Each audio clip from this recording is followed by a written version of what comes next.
नीति क्लास। हम सभी अपने जीवन में सुख और गुणों की अभिवृद्धि के लिए नीति के विषयों का श्रवण कर रहे हैं। नीतिकार में सिखाते हैं कि कुछ दुर्लभ चीज़ें होती हैं जो बड़ी दुर्लभता से मिलती हैं।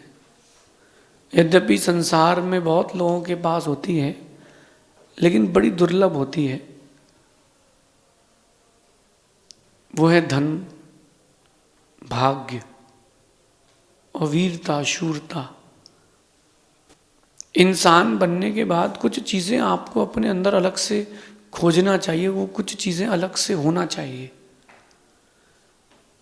बात करते हैं अपन धन की। धन बहुत लोग कमा लेते हैं, कोई बड़ी बात नहीं है।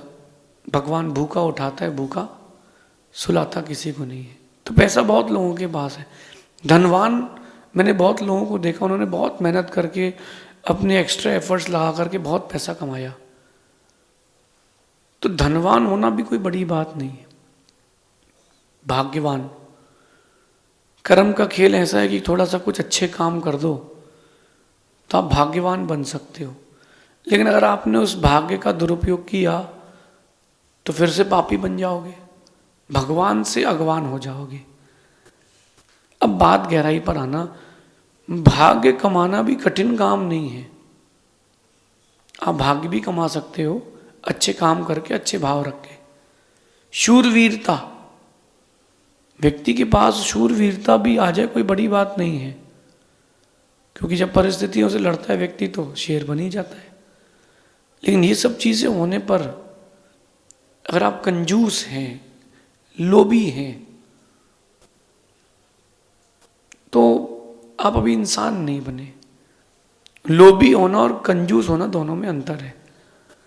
लोभी व्यक्ति कंजूस हो जरूरी नहीं। लोभी व्यक्ति का मतलब ये होता है कि उसको सिर्फ और सिर्फ पैसा दिख रहा है, कहां से आ जाए, कैसा आ जाए, ये लोभी व्यक्ति है। और कंजूस व्यक्ति जो है वो आउटगोइंग नहीं करता। उसका एक सिद्धांत रहता है कंजूस व्यक्ति का कि लात जाओ, धरत जाओ और मरत जाओ। चीजों को जोड़ते जाओ, जोड़ते जोड़ते जोड़ते चले जाओ, चींटी की तरह। कभी मौका मिले तो चींटी के घर में झांक के देखना। चींटी के पास एक एक चींटी इतना जोड़ के रखती है कि अगर उसकी जीवन पर्यंत का अकाल पड़ जाए, क्योंकि एक चींटी की उत्कृष्ट आयु कितने दिन की है? एक चींटी की उत्कृष्ट आयु 49 दिन। आज जो वर्तमान में चींटी देखने मिल रही है आपको, उस चींटी की उत्कृष्ट आयु जो होगी वो 49 दिन की होगी, जो वर्तमान में दिख रही। 49 दिन के हिसाब से चींटी इतना सारा जोड़ लेती है, लेकिन फिर भी वो नया जोड़ती है, फिर नया जोड़ती है, फिर नया जोड़ती है, गड्ढा करती है, जमीन के अंदर जाती है, अपने घर में स्टोरेज बनाती है। इसके बाद क्या होता है? एक दिन बरसात का पानी आता है, चींटी की बिल में जाता है, चींटी जान बचा के बाहर आ जाए, इतनी बहुत है। आपके साथ भी यही होता है। आप जिंदगी भर जोड़ते हो, जोड़ते हो, जोड़ते हो, और मृत्यु आती है, आखिरी दिन सब लेके चली जाती है, डाटा समाप्त। अभी एक जगह की घटना, एक बच्चे ने फोन में लॉक लगाया, वो लॉक उससे खुल नहीं रहा। उसने बहुत ट्राई किया, लॉक खुल नहीं रहा। मैंने क्यों चिंता कर रहे, लॉक नहीं खुल रहा है, बाजार से खुलवा लो। बोले महाराज जी अगर 3 दिन के अंदर लॉक नहीं खुला मेरा पूरा डाटा डिलीट हो जाएगा, ये फोन का सिस्टम है। 3 दिन बाद उसका पूरा डाटा समाप्त। यही जिंदगी का खेल है। जिंदगी भर चींटी की तरह इतना इतना सा जोड़ते हो और आखिरी में प्रकृति सारा कुछ छीन लेती है। जब जाना ही है तो छोड़ के जाओ ना, कोई छुड़ा ले ये कभी मत करो। धनवान बनना, भाग्यवान बनना और वीर बनना ये बहुत बड़ी बात है, लेकिन इसके साथ साथ अगर आप कंजूस और लोभी हो तो बहुत दयनीय स्थिति है। दुनिया का सबसे दयनीय इंसान वो होता है जो भाग्यवान धनवान और वीर होकर के भी कंजूस होता है। और मेरा मानना है, मेरा व्यक्तिगत अनुभव है, जिन लोगों ने अपनी कमाई हुई संपत्ति को दान नहीं दिया, कंजूसी बरती है, इन लोगों का पैसा कहीं और किसी और फेस से निकलता है। देखना आप, जिसने पैसा कमाया हो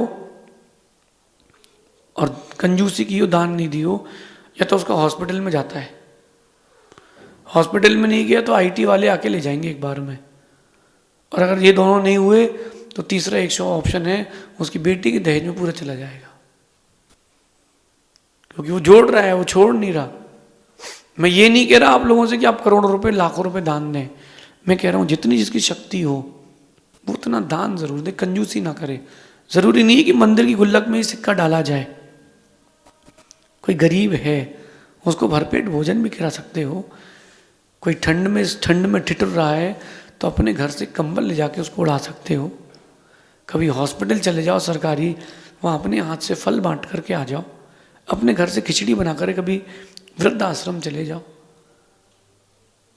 वो जो उनकी दुआएं मिलेंगी वो तुम्हारे पैसे से कई गुना अधिक होगी। लेकिन नीतिकार कहते हैं कि 11वां प्राण धन होता है। अगर बच्चा 10 का नोट लेकर के खर्चा कर दे दुख नहीं होता, 10 का नोट अगर बड़े आदमी का भी गिर जाए तो बड़ा दुख होता है कि 10 का नोट गिर गया यार।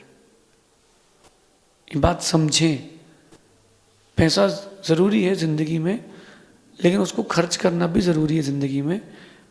कहते हैं कि कमाए हुए पाप का प्रायश्चित गुरु देते हैं, कमाए हुए पाप का प्रायश्चित गुरु देते हैं, लेकिन कमाए हुए धन का प्रायश्चित तुम्हें खुद करना पड़ता है।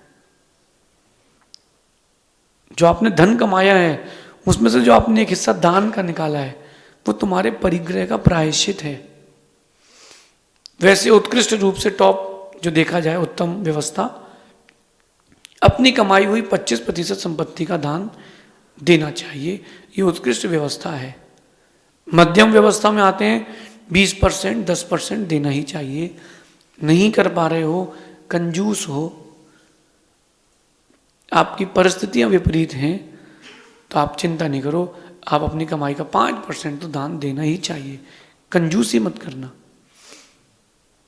कंजूसी मत करना। क्या पता आपका दिया हुआ धन किसी की जिंदगी बना दे, क्या पता आपका दिया हुआ धन किसी की जिंदगी बना दे। आज जगह जगह देखो आप मूर्तियां निकलती हैं, आप जगह जगह देखो मूर्तियां निकलती हैं। तो जब मूर्तियां निकलती हैं, जिस व्यक्ति ने रखी थी, जिस व्यक्ति ने बनवाई थी, ना उसका नाम है ना उसका निशान है, लेकिन जब मूर्ति निकलती है तो वापस से धर्म की प्रभावना होती कि नहीं।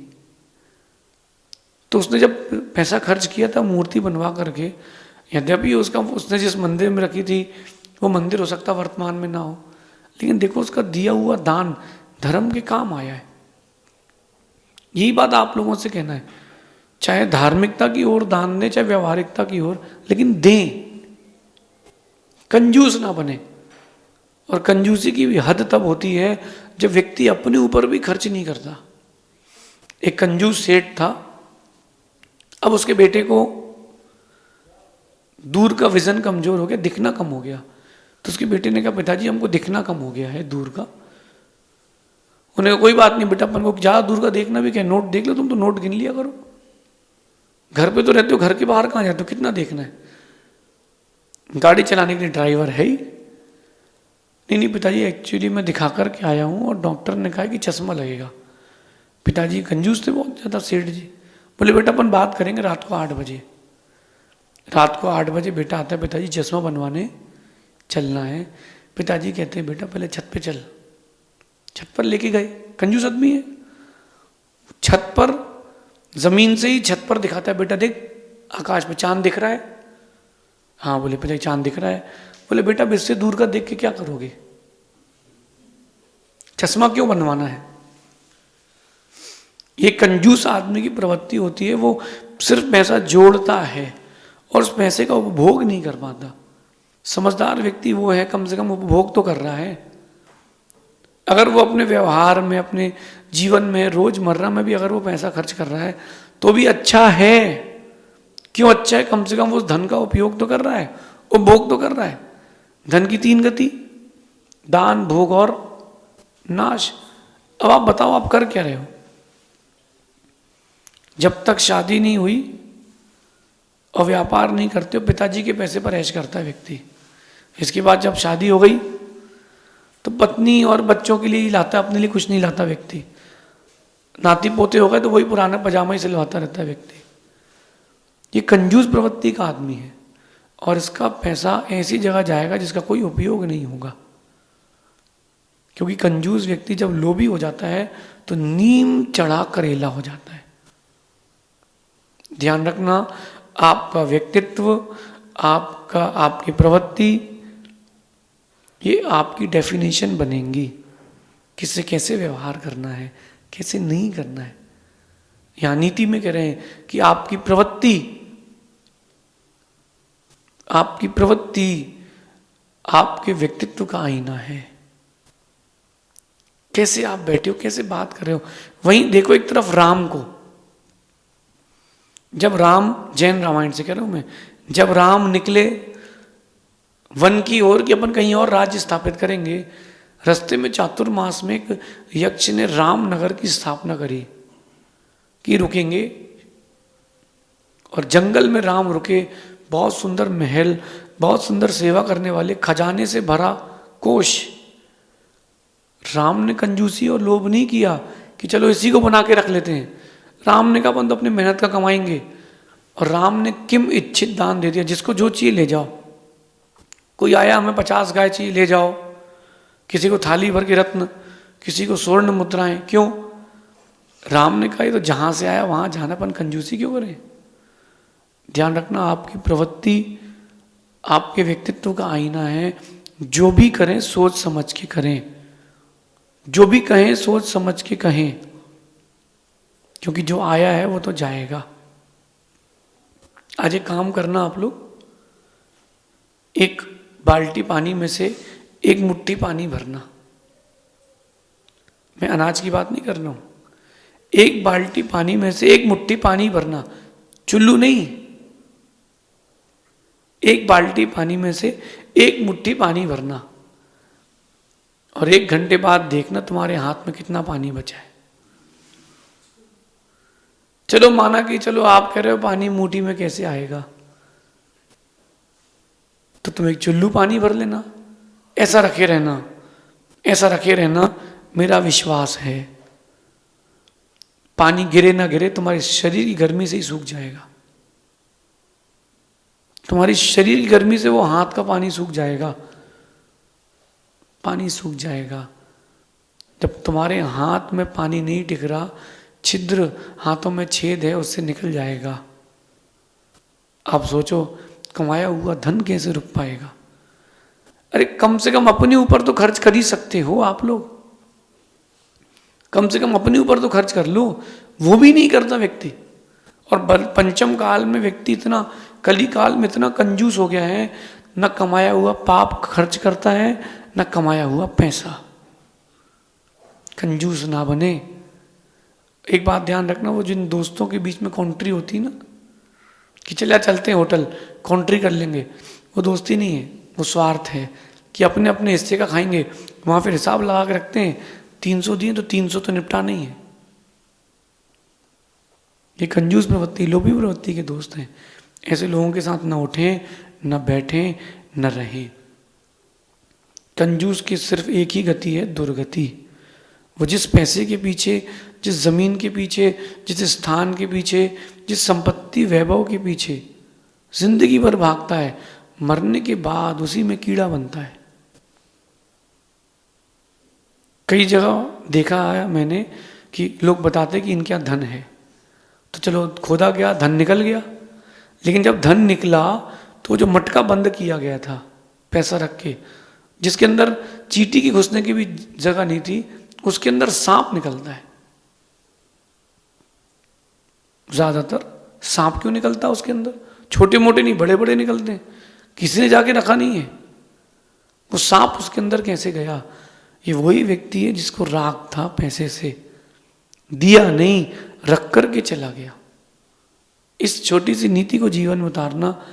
मैं ये नहीं कह रहा कि खर्चीले बने, मैं कह रहा हूं कि कंजूस ना बने, जहां उपयोग हो वहां खर्च करें।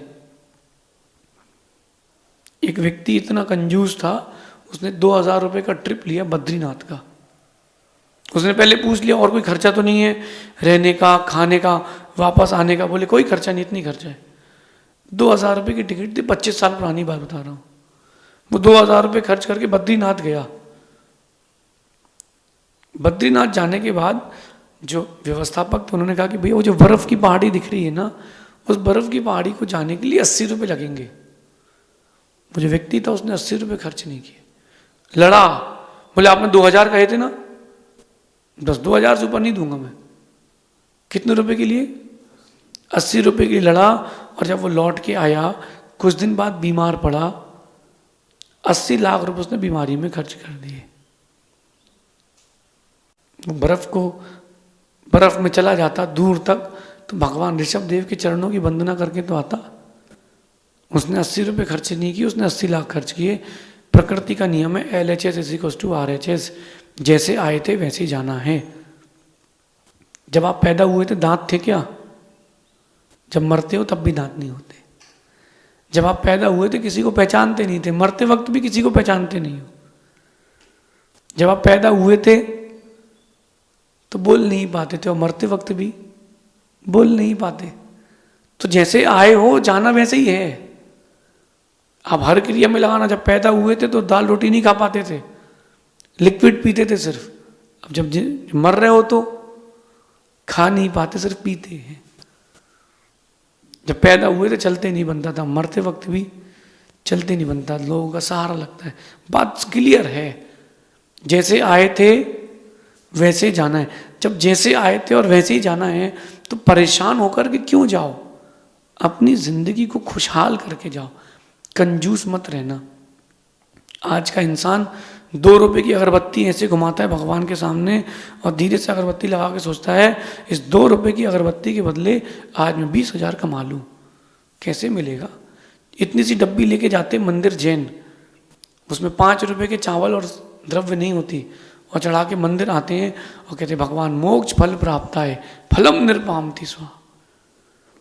तुम्हारे वो चावल की डब्बी, 5 रुपए के चावल तुमको इतनी बड़ी कोई वैभव संपत्ति नहीं दिलाने वाले। जितना दोगे उतना ही मिलेगा, जहां दोगे वैसे ही मिलेगा। कंजूस कभी मत बनना, लोभी कभी मत बनना, आपका व्यक्तित्व गिर जाएगा। फिजूल खर्ची भी मत करना, फिजूल खर्ची भी नहीं करना। जहां जरूरत हो वहां जरूर देना, और जहां जरूरत नहीं हो वहां मत देना। जहां करोड़ों खरबों रुपए दान हो रहे हो वहां तुम भी दान दे रहे हो, कोई बड़ी बात नहीं है। तुम्हारी गड्डी भी ब्याज पर चलेगी। जहां जरूरत है वहां मंदिर बनवाओ, जहां जरूरत है वहां दान दो। कंजूसी मत करना। कभी किसी गरीब का बच्चा पढ़ने आ जाए, दिल खोल के पढ़ा देना, क्या पता उसकी दुआएं तुम्हें कहीं और ऊंचा बैठा दे। ऐसा चिंतन करना। शेष आगे देखेंगे। भगवान महावीर स्वामी की